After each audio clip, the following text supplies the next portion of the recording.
play through Brand New Shade of Blue, the new album. And, you know, Junior, I was thinking about the lyrics of that song. There's nothing wrong with being a three-chord singer, and you do that really well. Well, I appreciate it. That's about all I know.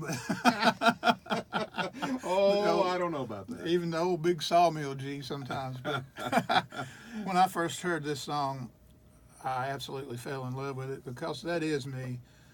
I found myself sitting on the front porch in my overalls singing. I don't have no 3 dogs and a cat, or anything like that, or 3 cats and a dog, or I don't have any animals. But I know where you can get some. I trapped a coon the other day.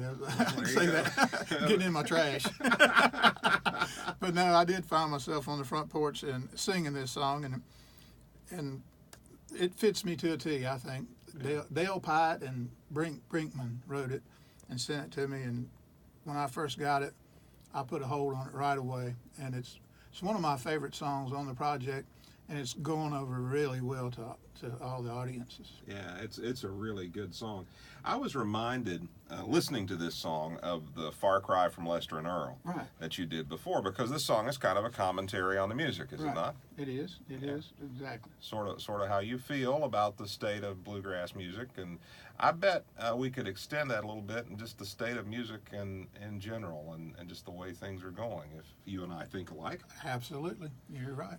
Yeah, I sense that there's a little bit of a disconnect between what Middle America thinks in terms of musical tastes and what people are really wanting out there, and then what the gatekeepers are thinking. You know, the ones that are actually in charge of the labels and the music.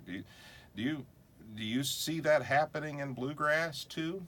Well, I was scared to death to make this transition, really, and some folks say, well, you're crazy, you know, because traditional music is kind of fading. But that's the chance I got to take, and I just hope that the fans and the promoters will back me on this, that, you know, there's so many bands out there now that are straying away from traditional bluegrass music. There's not, as of late, we've lost a lot of traditional artists like Ralph Stanley, Dave Evans, James King, you know, and there's not a lot of flame keepers left out there. And I'm just hoping to be one of those and do what I hope I can keep the flame lit. Well, you know, you got to do what's in your soul, you know, and so many people are just in it to make a buck or just to make a record or be on the latest trend. But I think the ones that last the longest, and see if you agree with this or not, are the ones that have the music in their soul and they do what they feel best. And this is what you feel. That's exactly right. I feel every song. I love to look out in the audience and see somebody crying or see them laughing. You know, we feed off the audience, and most any band can tell you that. If you're sitting on your hands, well, we're not playing our very best. But if you're clapping and raising Cain, we get into that, and it makes us play even harder. And I love to get emotional. I'll cry sometimes on stage myself singing a song. It's just getting into the song, and you got to feel the song. Like Carter Stanley, most of the songs that he wrote, he actually lived a lot of that. You don't necessarily have to live it, you just got to feel it. And those are real tears then when you... Absolutely. Because you are feeling these songs. Yeah. Well, look. Okay, we got those are real goosebumps. They're real goosebumps. he just broke out on goosebumps. Yeah.